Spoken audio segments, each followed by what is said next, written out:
오늘은 장로 임직식이에요. 첫째, 장로는 뭐예요? 네, 우리 교회는 그렇게 배웠습니다. 목사님 잘못됐을 때 목사님 도와주는 게 먼저라고 이야기했는데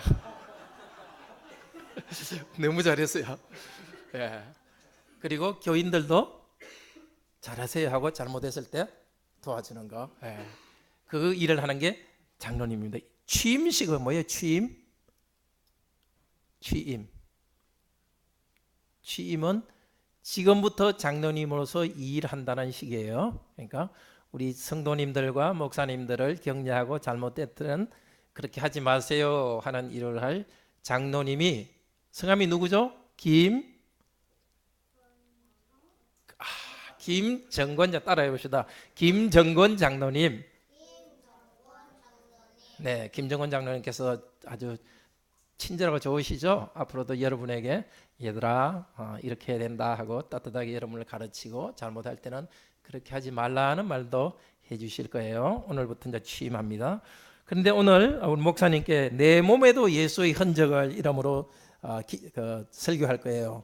17절에 보면은 따라해 보세요. 내가 내 몸에 예수의 흔적을 가지노라. 깡패들 중에서 여기 얼굴에 상처 딱 나 있는 사람 봤어요? 영화 같은데 칼자국 나 있는 사람 봤어? 그쪽이야? 근데 이쪽으로 하면 똑같아. 내가 여기 있으면 오른쪽에 이렇게 돌았으면 똑같은 오른쪽에 칼자국 난 사람, 그지? 실력 거면서 그 사람들은 싸우다가 칼자국 난 거야. 그래서 이 사람들은 칼자국 많이 난 사람일수록 나는 많이 싸워서 이겼다가 자랑하거든요. 근데 사도 바울도 자랑하고 있어. 나도 상처 있다. 얼굴에 칼자국 상처 난 게 아니라 예수님 십자가 상처가 있는 거예요. 보이진 않지만은 예수님 때문에 전도한다고 매도 많이 맞았고 죽을 뻔했고 진짜 몸에 상처도 있어요. 근데 그것보다는 보이지 않는 상처가 더 많은 거야. 전도한다고 쫓겨나기도 하고 너무너무 괴로웠는데, 직분자는 목사, 장로, 집사는 예수님의 뒤를 따라서 예수님이 일을 하는 거기 때문에 나는 잘한다, 나한테 잘해야 돼 이렇게 하는 게 아니라 예수님처럼 섬기는 거예요. 그러니까 예수님이 십자가에서 몸에 상처가 났죠, 그죠? 마음에도 상처가 났고 사도 바울도 상처가 나면서 그렇게 힘들게 생겼어요. 그러니까 앞으로 우리 장로님도 그렇게 힘들게 생길 거예요. 그러니까 존경해야 되겠죠? 네. 그러니까 앞으로 장로님은 직분자 종으로서 예수님의 상처를 받으면서 그렇게 고생하며 섬기는 분이다 하고 존경하고 말씀 잘 들어야 돼요. 그렇게 합시다. 들어가서 있는데 엄마 아빠와 같이 있는데 오늘은 중요한 거니까 좀 가능한 같이 앉아 있으세요. 그래, 좋아요. 계속 들어가서 하나님 말씀 들읍시다. 네, 김윤종 목사님 나오셔서 내 몸에도 예수의 흔적을 말씀 전하겠습니다. 크신 은혜 있기를 바랍니다. 할렐루야. 제가 목회하면서 가는 교회마다 헌혈주의를 지켰습니다. 헌혈차가 오고 교회의 빈 공간에 6개 베드를 놓고 사람들이 거기에 누워서 이제 피를 뽑는데 보통 40명, 50명. 서울에서 헌혈주의를 지켜보려고 했더니 대구나 김해에서 하는 것처럼 다르게 차를 갖다 놓고 차에 들어와서 하라고 그래요. 차에 들어가 봐야 두 사람, 많아봐야 네 사람밖에 못 들어가니까 기다리다가 사람들이 헌혈을 못 해요. 그래서 그냥 우리 교회는 아직까지 제가 헌혈을 못 하고 있습니다. 저도 헌혈을 한 10여 차례 했는데 그 헌혈할 때마다 우유도 주고 빵도 주고 그 다음에 헌혈하고 난 다음에 한 일주일 있으면 당신은 아무 건강이 이상이 없습니다 하고 또 날아와요. 그런 것이 있는데, 제가 헌혈을 해서 뭐 우유 먹고 빵 먹고 이게 중요한 게 아니고 내 피를 통해서 누군가가 목숨이 연장되었다 하는 이게 참으로 중요합니다. 우리가 영생을 얻었습니다. 우리가 영생을 얻게 된 것도 한 분의 피 흘리심이 있었기 때문입니다. 그분의 피 흘림 때문에 내가 죄 용서함을 받았고 그분의 피 흘림 때문에 우리가 의롭다함을 얻을 수가 있었습니다. 그분은 바로 예수 그리스도이십니다. 그분의 손과 발에는 나를 위해 피 흘리셨던 못자국 난 상처가 있습니다. 그분의 옆구리에는 나를 사랑하여 찔리셨던 창자국이 그대로 남아 있습니다. 그분의 온몸에는 나를 위해서 채찍에 맞아 피투성이가 되었던 채찍 자국이 현저하게 남아 있습니다. 말로서만 나를 사랑하는 것이 아니라 예수님께서는 그 손에 못자국으로, 발에 못자국으로, 그리고 온몸에 난 채찍 자국으로, 옆구리에 난 창자국으로, 또 머리 위에 긁힌 그 가시관의 자국으로 나를 사랑한다고 말씀하고 있습니다. 그 사랑의 흔적은 나를 위해 피 쏟으신 흔적입니다. 나를 위해서 고난을 감수하신 흔적입니다. 목사님 말씀하셨지만 오늘 본문 17절 말씀에 보면 사도 바울은 나를 괴롭게 하지 마라, 내 몸에 예수 그리스도의 흔적을 가지고 있다, 그렇게 말씀하고 있습니다. 이 흔적이라는 말은 헬라말로 스티그마라고 그렇게 말을 하지요. 당시 가축이나 노예는 내 것이다 라고 표시를 하는데 엉덩이나 혹은 이마에다가 그렇게 불도장을 찍어서 주인의 이름을 새겨 놓습니다. 짐승은 보통 엉덩이에다 하지만 노예는 이마에다가 그렇게 화인을 새겨 놓습니다. 누가 봐도 이 흔적은 누구의 것이다. 그래서 그걸 보면 이 노예는 누구의 노예다, 이 짐승은 누구 집의 짐승이다 하는 것을 알 수 있습니다. 그런데 이런 흔적을 노예가 비록 가지기는 하지만 부끄럽게 짝이 없습니다. 그래서 그런 흔적을 가진다는 것이 이만저만한 수치가 아니죠. 그런데 오늘 읽은 이 사도 바울의 말씀을 보면 내 몸에 예수의 흔적을 가지고 있다, 아주 영광스럽게 말하고 있고 자랑스럽게 말하고 있습니다. 그것도 우리가 볼 때는 그냥 흔적을 가지고 있다 한 개를 얘기하는 것 같습니다만 원문에 보면 스티그마타라고 해서 많은 흔적들을 가지고 있다고 그렇게 말씀합니다. 그럼 사도 바울이 왜 이렇게 자기 몸에 그리스도의 흔적들이 있다고 자랑스레 말할까요? 지금도 그렇습니다만 사도 바울 당시의 유대인들은 선민의식이 아주 강했습니다. 그들이 선민의식을 가지고 있으면서 자랑하는 것이 바로 할례입니다. 자기 몸에 할례가 있다는 것입니다. 이 할례를 가지기 때문에 우리는 선민이다라고 그렇게 말하고 있습니다. 이런 사람들이 갈라디아 교회 안에도 들어왔습니다. 갈라디아 교회 안에는 유대인들보다도 이방인들이 많았습니다. 그런데 이런 갈라디아 교회 성도들에게 유대인 교인들이 말하기를 우리는 몸에 할례를 가지고 있으면서 하나님의 선민이다, 너희들은 할례를 받아야 하나님의 선민이 될 수 있다. 그래서 할례를 굉장히 강조하고 자랑했습니다. 그런데 바울은 그런 할례를 자랑하는 유대인 교인들을 향해서 말하기를 너희에게는 할례가 있느냐? 내게는 십자가가 있다. 나는 자랑할 것이 예수 그리스도의 십자가밖에 없다. 너희는 그 몸에 할례를 자랑하느냐? 내 몸에는 예수 그리스도를 위한 흔적들을 가지고 있다. 많은 교회에 많은 성도들이 자랑을 할 때 나는 목사다, 장로다, 집사다, 권사다, 나는 수십 년째 믿었다, 우리는 장로 집안이다, 목사 집안이다, 그런 자랑들을 많이 하고 있습니다. 또 교회는 교회대로 우리 교회는 몇천 명이 모인다, 우리 교회에는 재정이 얼마나 된다, 우리 목사님은 자가용을 뭘 타고 있다, 이런 걸 많이 자랑합니다. 유대인들이 자랑하는 것과 바울이 자랑하는 것은 다릅니다. 바울은 할례를 자랑하고 육체를 자랑하고 있는 하나님의 선민임을 자랑하고 있는 그 유대인 교인들 앞에서 나는 예수 그리스도의 십자가 외에는 결코 자랑할 것이 없다. 내 몸에도 예수 그리스도의 흔적을 가지고 있다. 그런 말씀을 하고 있습니다. 이 흔적들을 가졌다는 말에서 우리가 첫 번째 생각해야 할 것은 예수님을 위한 흔적이 내게 있다는 것은 예수님이 나의 주인이십니다 라고 하는 고백입니다. 이미 말씀드렸지만 스티그마는 주인의 소유임을 표시하는 것입니다. 그렇기 때문에 내게 스티그마가 있다는 것은 나의 주인은 바로 예수님이시다라고 하는 것을 뜻하는 것이죠.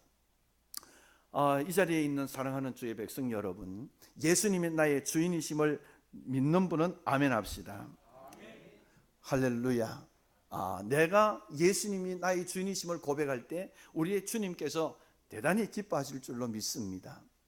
그런데 사실 예수님이 나의 주인이십니다라고 우리가 방금 고백했지만 우리처럼 이렇게 편한 고백을 사도 바울 당시 사람들은, 교인들은 할 수가 없었습니다. 왜냐하면 성도들이 예수님을 주라고 부르는 것은 자기 목숨을 걸어놓는 문제였기 때문입니다. 이 주라고 하는 말을 당시 큐리오스라고 얘기를 하는데 누구에게만 해당되는가 하면 로마 황제에게만 해당되는 말입니다.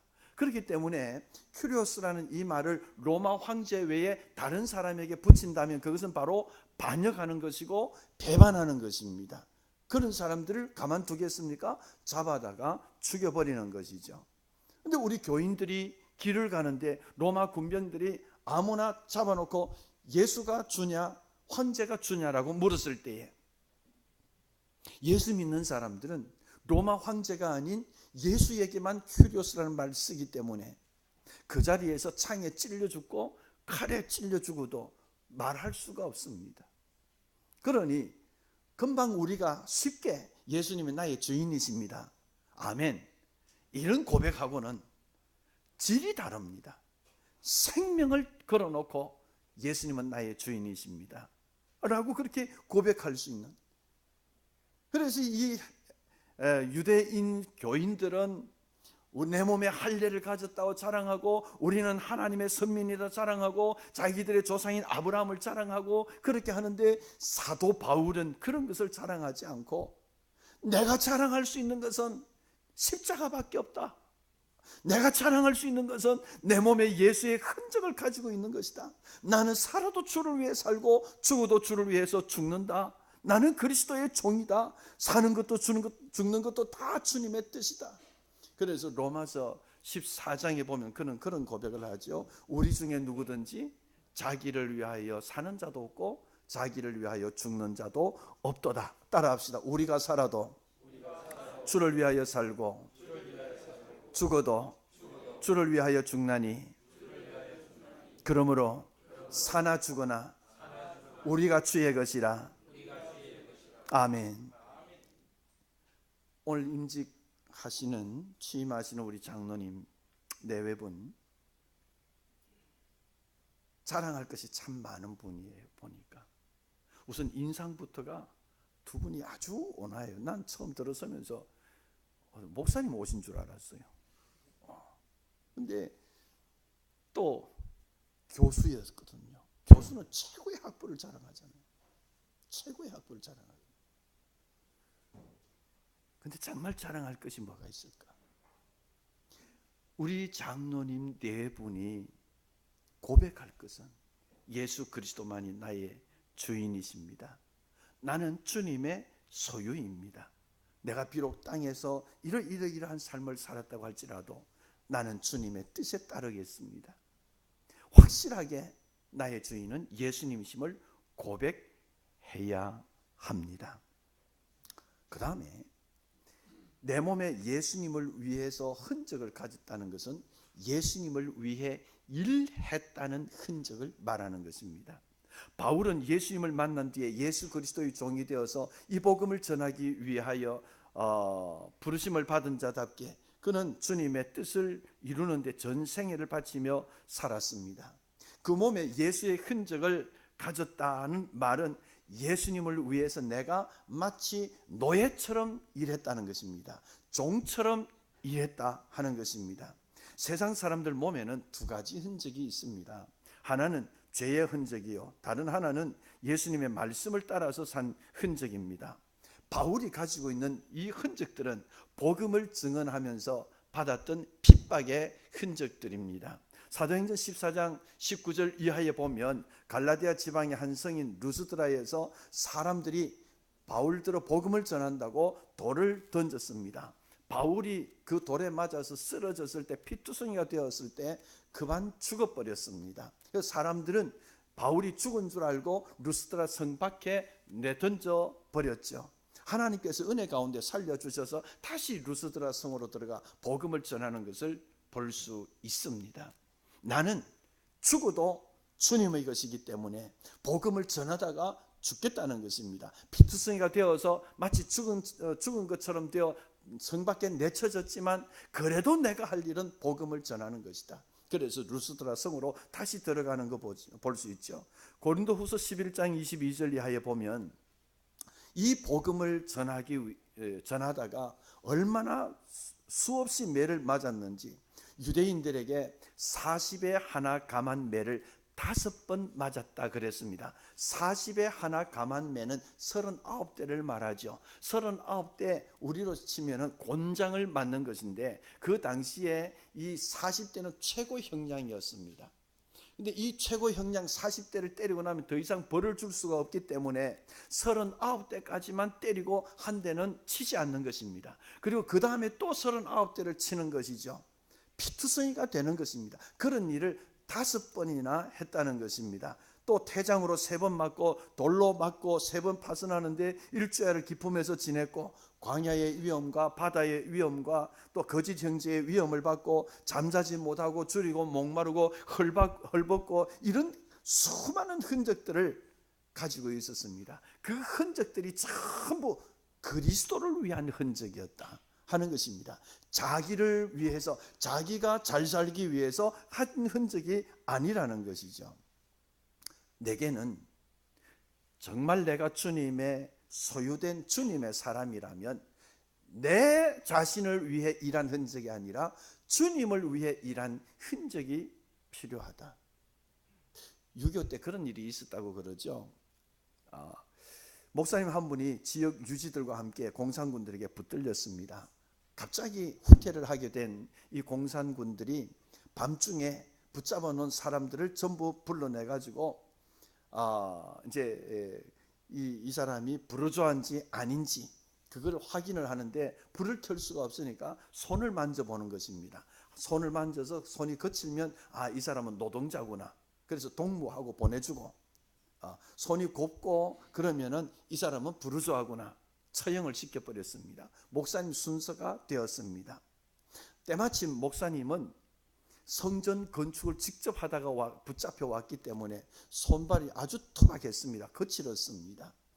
공산군이 그 손을 만져보니까 못이 박히고 투박하고 거칠기 짝이 없습니다. 동무는 못하는 사람이요. 목사님이 큰 소리로 대답을 했습니다. 목사 일을 합니다 라고 했더니 공산군이 아니 목수동무가 왜 여기 왔어? 빨리 나가라. 그래서 살아났다는 것이죠. 목사님이 거기서 큰 은혜를 받았다는 것입니다. 여러분, 지금 여러분이 여러분의 손을 보고 여러분의 발을 한번 보시고 여러분의 얼굴을 한번 상상해 보십시오. 내 몸에 예수 그리스도를 위한 흔적이 어디 있는가? 내 손에, 내 얼굴에 주님을 위해서 눈물 흘린 흔적이 있는가? 피땀 흘린 흔적이 있는가?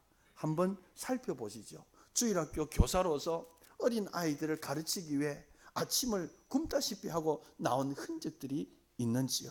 하나님께 찬양하기 위해서 내가 얼마나 수고를 많이 했는지요. 우리 성도들을 섬기기 위해서 시장을 보고 와서 설거지하며 손발이 튼 그런 흔적들이 여러분에게 있는지요.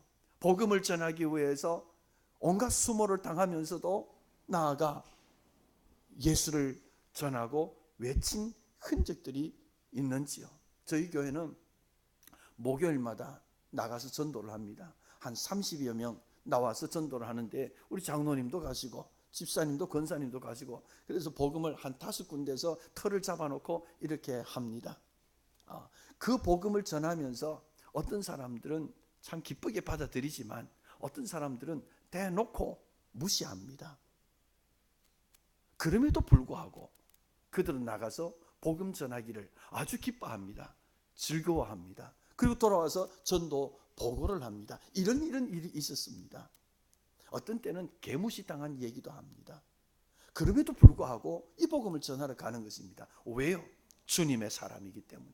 내가 자랑할 수 있는 것은 우리 집에서 암만 빨래 많이 하고 아무리 밥 잘 짓고 또 사회에 나가서 아무리 직장생활 잘해서도 하나님이 그거 인정하지 않습니다.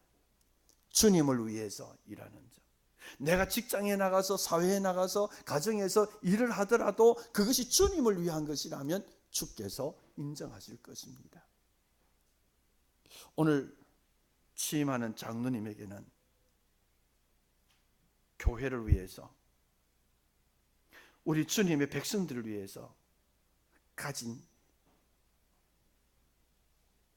얘들아 날 좀 봐라, 내 몸에 그리스도의 흔적을 가지고 있다. 내가 눈물 흘려 땀 흘려 수고한 흔적이 내게 있다.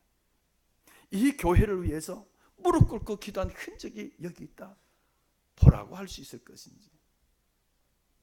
제가 얘기하면 어느 정도 알 수 있는 그런 교회에, 초창기에 그 교회가 이제 목사님이 좀 뜨면서 청소년들이 수련회를 많이 왔어요. 한겨울입니다. 목사님이 갑자기 배탈이 났습니다. 그래서 쫓아나갔습니다. 화장실에 갔습니다. 보니까 앞에 한 5명이 학생들이 줄을 서 있어요. 그래서 뒤에 가서 섰는데 안에서 나올 생각을 안 하는 거예요. 안에 누가 있냐? 그 교회 장로님이 계신데요. 그래서 아무개 장로님 뭐냐고, 지금 밖에 5사람이나 서 있다고, 나도 서 있다고, 빨리 나오라고 그랬더니 장로님이 안에서 예, 다 돼갑니다. 조금만 기다리십시오. 5분을 지나도 안 나옵니다. 아이, 장로님 급하다니까요. 아이, 목사님 다 돼갑니다. 조금만 더 기다리세요. 10분이 지나도 나오지를 않습니다. 목사님 화가 난 겁니다. 고함을 꽉 찔렀습니다. 그래도 안에서 목사님 조금만 더 기다리십시오. 드디어 문이 열렸습니다. 세상에 그 엄동설 안에 얼마나 추웠던지 아이들이 와서 화장실에 용변을 보는데 전부 화장실이 그때는 밖에 있었잖아요. 똥이 쌓여서 얼어가지고 이게 굳어가지고 장로님이 새벽에 와서 새벽 예배를 드리고 화장실을 들여다보니까 이게 막 산을 이루고 있는 거예요. 깡깡 얼어가 있는 거예요. 곡괭이로 파내야 될 정도였어요. 그래서 무너뜨리고 하다가 이제는 변기 안에 이게 이제 차여 있으니까 그걸 손으로 파낸 거예요. 목사님 다 됐습니다 하고 나오는데, 손을 들고 나오는데 여기에 온통 똥이 다 묻어 있는 거예요. 그리스도를 위한 흔적이, 여러분, 우리 남효선 장님 오늘 참 잘 오셨어요. 강남 1교회 장로님. 그래 하시겠어요? 내가 목사지만, 내가 장로지만 그래 하시겠어요? 얘들아, 이거 너희들 한번 해결해봐라. 그러기 쉽지요. 내가 먼저 걷어붙이고 들어가서 해도 안 되니까 손을 넣어가지고 똥을 주물럭거려서 이게 할 수 있겠어요? 못하는 거예요. 이게 예수를 위한 흔적이란 말이에요. 남을 시키는 것이 아니라 내가 섬길 수 있는 거, 내가 할 수 있는 거, 이게 도대체 뭘까? 하나님 앞에서 내가 할 수 있는 이게 예수를 위해 일한 흔적이다. 이게 있어야 되는 거예요. 우리가 찬송은 부르죠. 이제 내가 살아도 주 위에 살고, 이제 내가 죽어도 주 위에 죽네. 하늘 영광 보여주며, 하늘 영광 보여주며 날 오라 하네. 할렐루야 찬송하며 죽게 갑니다. 그러므로 나는 사나 죽으나 주의 것이라고. 우리가 찬송을 불러요. 정말 주를 위해서 그렇게 살 수 있을까? 정말 주를 위해서 그렇게 죽을 수 있을까?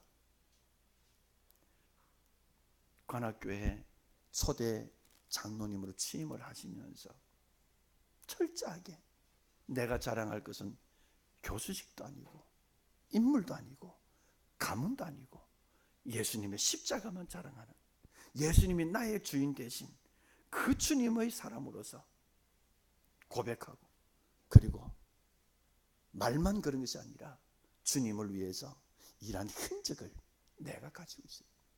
간악교회를 주님의 몸된 교회라고 우리가 하지 않습니까? 이 주님의 몸된 교회에서 내가 할 수 있는 게 뭔가? 시키기 전에 내가 먼저 본을 보일 수 있는 게 뭔가? 그리고 직분자는 자기 몸에 있는 예수의 흔적을 최고의 영광으로 알아야 합니다. 사도 바울은 그렇게 알았고 그렇게 살았습니다. 이후로는 누구든지 나를 괴롭게 말라. 내가 내 몸에 예수의 흔적을 가지고 있다. 이 말은 바울 자신이 예수님의 종이 되고 예수님을 위해 수고한 것이 나는 너무도 영광스럽다는 것입니다. 우리가 아는 대로 바울은 히브리인 중에 히브리인입니다. 또 베냐민 지파입니다. 베냐민 지파라고 하는 것은 그 당시에 독립운동을 한 사람들이 베냐민 지파이기 때문에 베냐민 지파는 굉장히 자랑스러운 것입니다. 거기다가 그는 나면서부터 로마 시민권을 가지고 있었던 사람입니다. 그리고 그는 그 당대의 석학이었던 가말리엘의 문화에서 최고 학부를 공부한 사람입니다. 율법으로 볼 때 흠 하나 잡을 수 없는 깨끗한 사람입니다. 그런데 그런 부분은 하나도 영광스럽게 생각하지 않습니다. 오히려 배설물같이 여겼다고 말했습니다.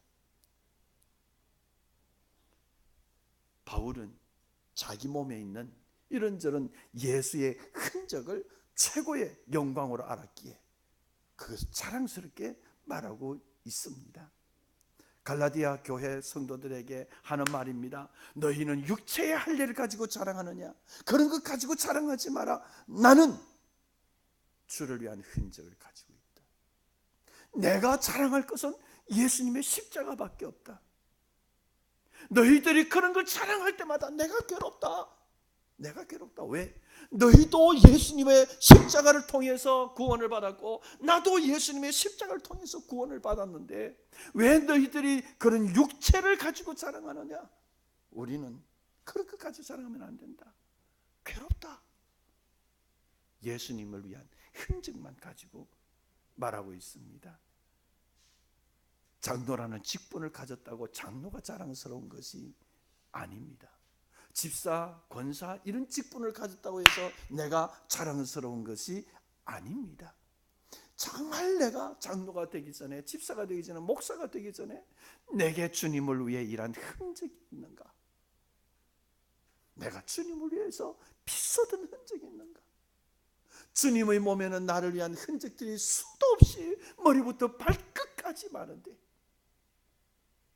내 몸에는 장로라는 껍데기만 있고 목사라는 껍데기만 있고 예수님을 위해 일한 흔적이 뭐가 있는가 내놓아 보라고 할 때는 아무것도 내놓을 것이 없는 이런 껍데기 목사, 껍데기 장로가 아니라 주님 부족하지만 내가 이렇게 섬겼습니다.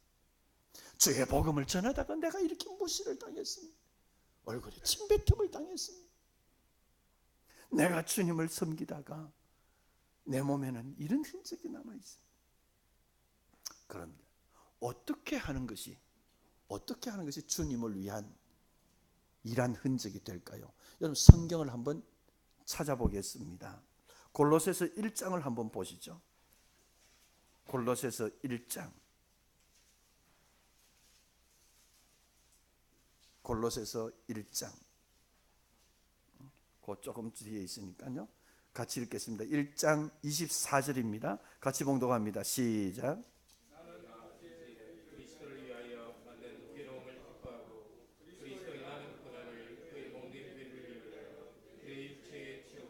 그리스도의 남은 고난을 그의 몸된 교회를 위하여 내게 채운다고 말합니다.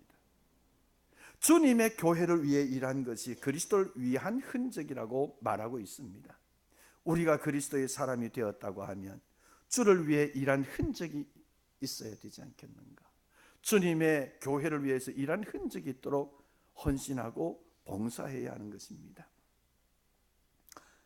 우리 장로님, 김정근 장로님 내외분만 한번 따라하시죠. 따라하시죠. 그리스도의 남은 고난을 그의 몸된 교회인 관악교회를 위하여 내 몸에 채우노라. 이것이 주님을 위해 일한 흔적으로 남는다 하는 것입니다. 그렇습니다. 제가 고향이 거창입니다. 저희 집 한 3칸점 건너서 경현이라고 부르는 한 후배가 있었습니다. 그 어머니 참 좋은 분이에요. 말씨도 상냥하고 언제나 웃는 얼굴입니다. 그러나 처음 보는 사람들은 하나같이 다 놀랍니다. 왜냐하면 얼굴에 심한 화상 자국이 있고 검붉은 데다가 거기에 콩알 만한 돌기들이 이렇게 포도송이처럼 달려 있는 것입니다. 그러다가 한쪽 볼과 입술까지 쭉 쳐져서 이렇게 돼 있는 거예요. 그러니까 보는 사람들이 놀라죠. 동네 아이들은 그런 걸 보고 가만히 있습니까? 전부 그 어머니를 놀리는 것이고 그 어머니의 자식들을 놀리는 겁니다. 그래도 경현이는 그 어머니가 조금도 부끄럽지 않았습니다. 그 어머니가 조금도 싫지 않았습니다. 왜냐하면 경현이가 어린 아기일 때였습니다. 어머니가 잠시 밖에 나간 동안에 집에 불이 난 것입니다. 사람들이 말렸지만 어머니가 뛰쳐 들어가 아들을 구해냈습니다. 품에 안고 나오는 동안에 어머니 몸에는 불이 붙은 거예요. 그래서 그 얼굴이 검붉게 되고 일그러지고 포도송이 같은 돌기들이 막 생겨지고 그렇게 되었어요. 그 흔적들을 볼 때마다 사람들에게는 놀림감인지 모르지만 경현이가 볼 때는 생명의 흔적이에요. 자기를 사랑하는 흔적이에요. 나를 구원하기 위해서, 나를 살려내기 위해서 불도 마다하지 않고 뛰쳐 들어갔던 그 어머니의 사랑이 그 얼굴에 그대로 있는 거예요. 그래서 그 어머니가 자랑스러운 거예요. 우리를 위한 주님의 흔적은 어떻습니까? 겟세마네 동산에서 피땀 흘려가며 기도했습니다. 우리 위해 십자가를 지고 가시느라 어깨가 다 벗겨졌습니다. 손발에서 피를 흘렸습니다. 이마에는 가시에 긁히고 찔리고 옆구리에는 커다란 창이 들어와서 박히고 남아있는 물 한 방울, 피 한 방울까지 남김없이 다 쏟아주신 주님입니다. 그 주님이 사흘 만에 부활하셨습니다. 부활하실 때는 그 몸의 흔적들 하나도 없이 다 지우고 깨끗한 몸으로 부활하실 수 있어요. 우리가 영화로운 몸으로 부활할 거예요. 그런데 예수님은 그 몸에 나를 위한 흔적들을, 우리를 위한 흔적들을 그대로 가지고 부활하셨어요. 도마는 예수님이 부활하셨다는 사실을 믿기지가 않았습니다. 내 눈으로 보기 전에는, 내 손으로 만지기 전에는 절대로 나는 못 믿는다. 그런데 예수님이 나타나셨습니다. 도마에게 말씀하시기를 네 손을 내밀어 찬자국을 만져보라. 그리고 믿음 없는 자가 되지 말고 믿는 자가 되라. 주님께서 가지신 흔적, 바로 우리를 위한 흔적이었습니다. 우리는 주님의 그 상처를 볼 때마다, 우리는 주님의 그 발을 붙잡을 때마다, 주님의 그 피 묻은 손을 만질 때마다 나를 위해 고난당하신 그 크신 주님의 사랑을 우리는 눈물로 만지지 않을 수가 없고 눈물로 그 주님을 대하지 않을 수가 없습니다. 주님이 흘리신 그 피가 바로 이 구멍을 통해서, 이 채찍 자국을 통해서, 이 창자국을 통해서 다 쏟아졌구나. 주님이 말씀하시죠. 내가 징계를 받음으로 너희가 평화를 누리고 내가 채찍에 맞음으로 너희가 나음을 얻었도다. 주후 313년 10대 박해가 끝이 나고 콘스탄티누스 대제가 취임을 하고 313년에 밀라노 칙령을 반포하고 기독교가 이제는 공인화되면서 국교가 되다시피 했을 때 콘스탄티누스 대제의 명령으로 2년 뒤 그러니까 312년 뒤 325년에 이 니케아라는 곳에서 제1차 종교 회의가 모이게 됩니다. 그때에 모인 목사님들의 숫자가 300명입니다. 근데 놀라운 것은 그 300명의 목사님들 가운데 몸이 성한 사람이 없는 거예요. 눈이 뽑힌 사람, 양손이 없는 사람, 혀가 빠진 사람, 다리가 잘린 사람, 불구자들만 모인 거예요. 왜 이런 사람들만 모였을까요? 왜 그런 병신들만 모였을까요? 그들이 불구사해서 그랬을까요? 그렇지 않았습니다. 아까도 말씀드린 대로 로마 제국 당시에는 우리의 믿음 지키기가 쉽지 않았습니다. 예수님을 주라고 고백하는 것은 생명을 거는 문제였습니다.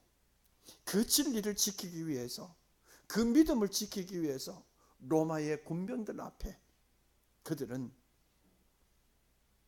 온갖 고문을 당했고, 눈알이 뽑히고 손발이 잘리고, 그러다가 신앙의 자유가 주어졌을 때 그들은 하나같이 주님을 위한 고난의 흔적들을 가지고 모여들었습니다. 장로님, 내외분, 그리고 성도님들, 바울처럼 방금 말씀드렸던 니케아에 모여든 그 주의 종들처럼, 좀 전에 목사님 타락합니다 했던 똥투성이가 된 그 장로님처럼 우리가 그렇게 그런 흔적 남기기가 쉽지 않을지라도 적어도 교회를 위해서 무릎 꿇고 기도한 흔적은 남길 수 있지 않겠습니까?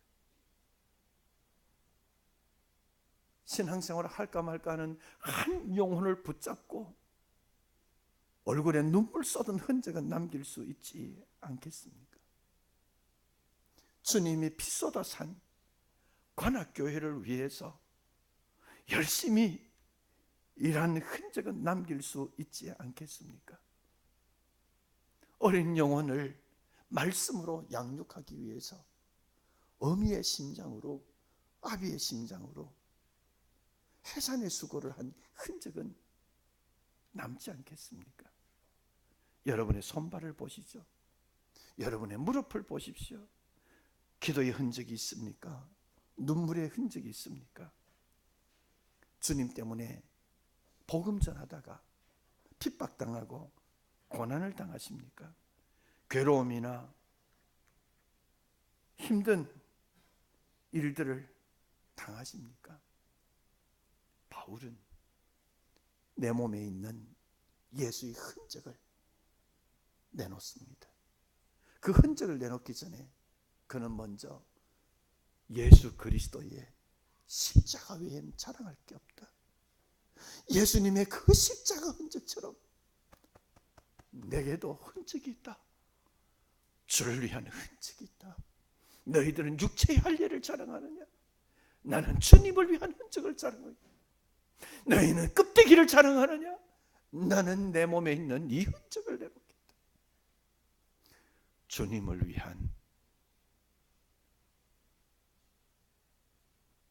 주님의 사람들, 우리 장로님 취임을 축하합니다마는 바로 이 바울과 같이 주님을 위하여, 교회를 위하여 꼭 흔적도 가지시고 그 흔적을 남겨서 또 믿음의 후손들에게도 귀한 신앙의 본을 보이는 장로님 네 분 되시고, 이 자리에 있는 사랑하는 관악교회 성도님들, 교회를 위해서 기도의 흔적을, 전도의 흔적을, 눈물의 흔적을, 그리고 그런 그리스도를 위한 흔적이 최고의 영광이 될 수 있기를 주의 이름으로 축복합니다. 기도하십시다. 하나님 아버지, 말씀을 주셨으나 이 말씀이 내게 주신 말씀입니다. 장로님 취임하며 성도들에게 말씀 선포했으나